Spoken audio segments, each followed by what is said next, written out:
ಚಿಕ್ಕನಹಳ್ಳಿ ಒಳಗೆ ನಾವು ಸುಮಾರು ಒಂದು 18 ವರ್ಷಕ್ಕೆ ನಾನು ಇಂಡಿಯನ್ ಆರ್ಮಿಗೆ ಹೋಗಿ ಸೇವೆ ಸಲ್ಲಿಸಿದೆ. ಸೇವೆ ಸಲ್ಲಿಸಿದಾಗ ನಮಗೆ ಬುದ್ಧಿ ಬಂದ ಮೇಲೆ ಹಿಂದಿನ ಕಮಿಟಿ ಇತ್ತು. ಅವತ್ತು ಕಮಿಟಿಗೆ ಏನಂತ ಇಂಪ್ರೂವ್ ಇರಲಿಲ್ಲ. ಅವತ್ತು ಆದಾಯನೂ ಇರಲಿಲ್ಲ, ಇನ್ಕಮ್ ಇರಲಿಲ್ಲ, ಇದು ಫಾರ್ವರ್ಡ್ ಮಾಡಿರಲಿಲ್ಲ.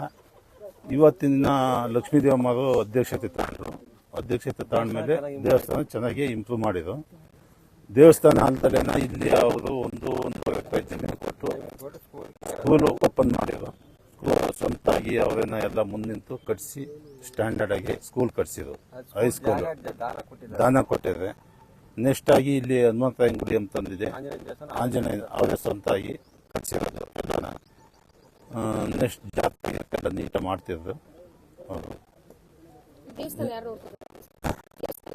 ದೇವಸ್ಥಾನ ಅಮ್ಮರೇ ನೋಡ್ಕೊಂತಿದ್ರು, ಲಕ್ಷ್ಮೀದೇವಮ್ಮರು. ಅವರು ನಿಧಾನ ಆದ್ಮೇಲೆ ಈಗ ಅರ್ಜುನ್ ಸರ್ಜಾರು ಅಧ್ಯಕ್ಷತೆ ಅವ್ರು ನೋಡ್ಕೊಂತ ಇದ್ದಾರೆ. ನಮ್ಮ ಹೆಸರು ಸಿದ್ದಪ್ಪ ಅಂತ, ಮಾಜಿ ಸೈನಿಕರು. ಜಗದೀಶ್, ಗ್ರಾಮ ಪಂಚಾಯತಿ ಮೆಂಬರ್.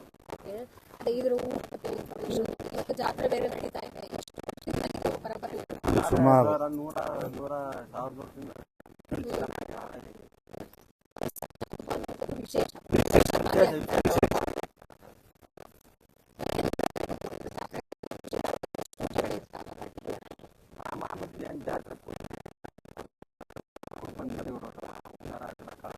ಕಳಿಸೋದು ಇವ್ರದೇ ಮೇನ್ ಪ್ರಾಬ್ಲಮ್.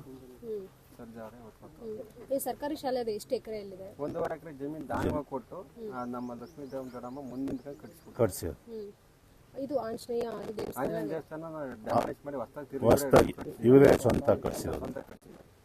ಇದು ಸ್ಕೂಲ್ ಬಗ್ಗೆ ಒಂದಷ್ಟು ಇನ್ಫಾರ್ಮೇಶನ್ ಅಂದ್ರೆ ಇವಾಗ ಸರ್ಕಾರಿ ಶಾಲೆ ಅಂತ ಹೇಳಿದ ತಕ್ಷಣ ಬೇಕಾಬಿಟ್ಟಿ ಮಾಡ್ತಾರೆ, ಆ ರೀತಿ ಯಾವ ರೀತಿ ಮಾಡಿದ್ದಾರೆ? ಹೇಗೆ? ಮೊನ್ನೆ ಸ್ಪೋರ್ಟ್ಸ್ ಇತ್ತು, ಧ್ರುವ ಸರ್ಜರ್ ಕೇಳೋವತ್ತು ಸ್ಕೂಲ್ ಟೀಚರ್ಸ್ ಎಲ್ಲ ಬಂದು ಕೇಳಿದ್ರು.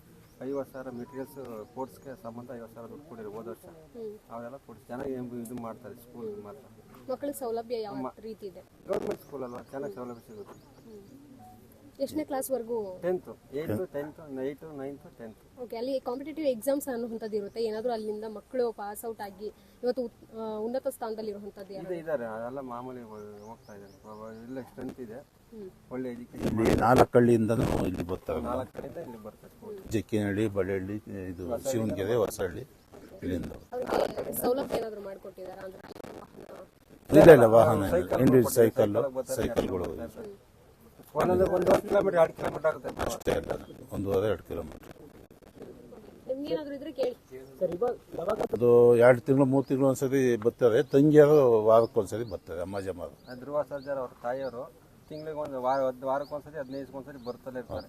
ಅವ್ರ ಕಷ್ಟ ಸುತ್ತ ನೋಡ್ತಾ ಇರ್ತಾರೆ. ಸ್ಕೂಲ್ ಬೇಕಾದ್ರೆ ಊರಿನ ಜನಕ್ಕೂ ಅಷ್ಟು ಅನುಕೂಲ ಮಾಡಿಕೊಡ್ತಾರೆ. ಮಾಡ್ತಾರೆ, ಕೇಳಿ ಮಾಡ್ಕೊಡ್ತಾರೆ.